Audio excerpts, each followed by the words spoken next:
मेरी नज़र में इस आंदोलन से जुड़ा हुआ हर एक कार्यकर्ता मेरे लिए बहुत महत्वपूर्ण है।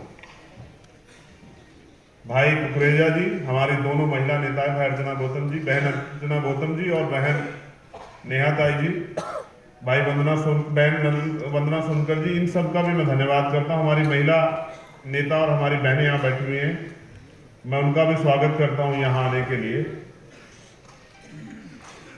साथियों, समय की कमी के कारण बहुत सारे अन्य जो साथी आए थे उनको बोलने का मौका नहीं मिला। आप सबकी तरफ से मैं उनसे खेद प्रकट करता हूं कि आपको अगली बार हम प्रयास करेंगे कि ज्यादा लोगों को बुलवाएं। सम्मानित इस देश के मालिकों, इस देश के मूल निवासियों, हम पार्टी का 3रा स्थापना दिवस मना रहे हैं। इस अवसर पर मैं बहुजन समाज पे समय समय पे जो संत गुरु महापुरुष जन्मे हैं उनको भी नमन करता हूं। सबसे पहले हम चर्चा उन रहबर की करेंगे जिनकी आज जयंती है, जिनके नाम से हमारी पार्टी में जिनका नाम भी शामिल है।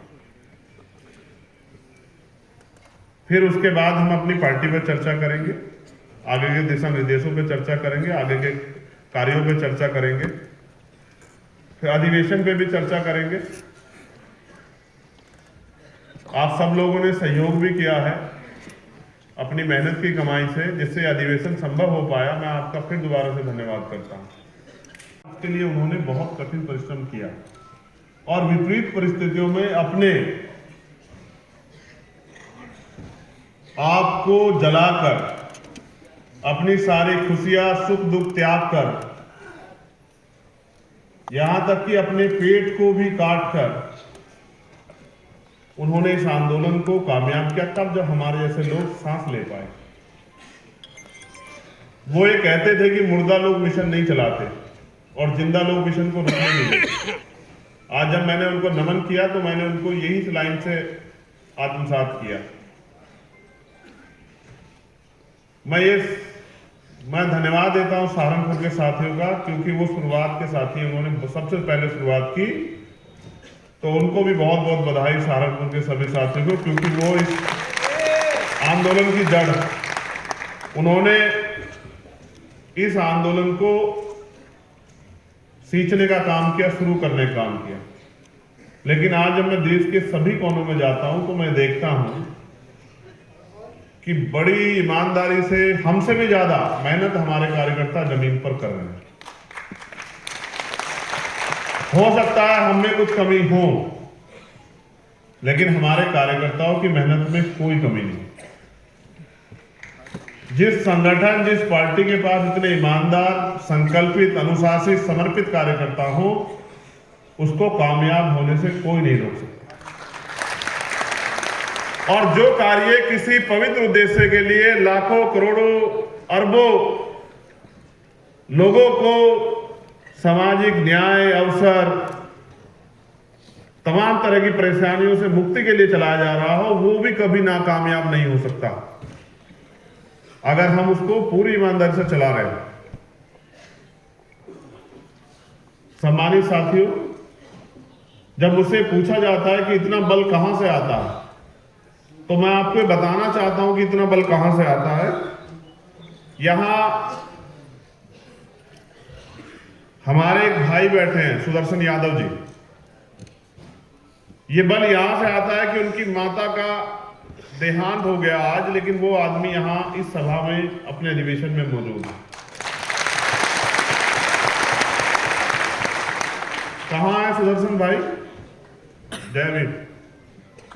पिता का, उनके पिता का देहांत हुआ है। और मैं मंचों से कहता हूं, पिता जो है ना, हीरो होता है, हीरो बेटे का। मेरा गला रोक गया, जरा मुझे पानी देना।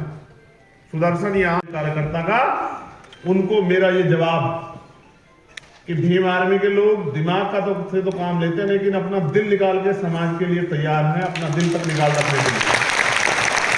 और उसी ताकत की वजह से आज एक प्राइमरी स्कूल के हेडमास्टर का बेटा दिल्ली में खड़े होके अपने महापुरुषों के आंदोलन को आगे बढ़ाने के लिए काम कर रहा है। अगर ये त्याग इस आंदोलन में ना हो तो बहुत सारे दुकानें और संगठन बहुत सारे लोगों ने चला रखे हैं देश में, आज तक उनको जिले में पहचान नहीं मिल पाई। इसलिए मैं भीम आर्मी आजाद समाज पार्टी के कार्यकर्ताओं का धन्यवाद देता हूं और उनको कैडर देने वाले हमारे मिशन 78 के तमाम सीनियर लोगों का बहुत बहुत दिल से धन्यवाद करता हूं, क्योंकि उन्होंने हमारी ताकत को रास्ता देने का काम किया। तो मैं जब बात काशीराम साहब पे कर रहा हूं तो मैं याद दिलाता हूं आपको कि बाबा साहब अम्बेडकर जब 56 में चले गए और उनके द्वारा बनाया गया दल आरपीआई, जिसको वो आगे बढ़ाना चाहते, सींचना चाहते थे अपने ज्ञान, अपने बल, अपने तप के जरिए, जिसके लिए उन्होंने अपनी नौकरी छोड़ दी, क्लास 1 की नौकरी साइंटिस्ट वैज्ञानिक होने के बाद, और जब वो उसमें कुछ नहीं कर पाए और वहां के नेताओं ने उनको ये कह के इग्नोर कर दिया कि तुम हो कौन, हम 30 साल से चला रहे हैं, 20 साल से चला रहे हैं, तुम कल के आए हुए व्यक्ति, तुम हमें सिखाओगे। और क्या समय बीता होगा मेरे रहबर पे कि वो सब कुछ छोड़ के नाउम्मीद होकर दिल्ली चले आए, और यहां दिल्ली में आके, दिल्ली में उस समय एमसीडी का चुनाव था, मैंने इतिहास में पढ़ा है, उन्होंने अपने पैसे से 25 लोग जो हैं यहां एमसीडी में चुनाव लड़ाए पार्षदी का, अपना पैसा देके, और 25 के 25 की जमानत जब्त हो गई। लेकिन हौसला देखो उस महामानव का, अपने हार नहीं मानी, क्योंकि जब आप मैदान में उतर जाओगे तो हार और जीत तो मिलेगी। आप ये लड़ाई बड़ी मुश्किल, कठिन लड़ाई है। दुनिया की दुश्मन की ताकत से लड़ने के लिए इस दुनिया में आपको बहुत धैर्य रखना पड़ेगा। हमारे साथी भी निराश ना हो।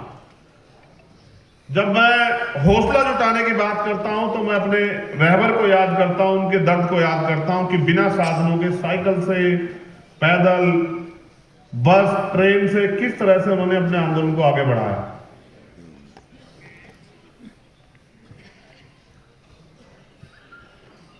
तो तब मेरे अंदर एक और बल तैयार हो जाता है कि रुकना नहीं, और तब तक नहीं रुकना है जब तक हम अपने महापुरुषों का सपना पूरा ना करें।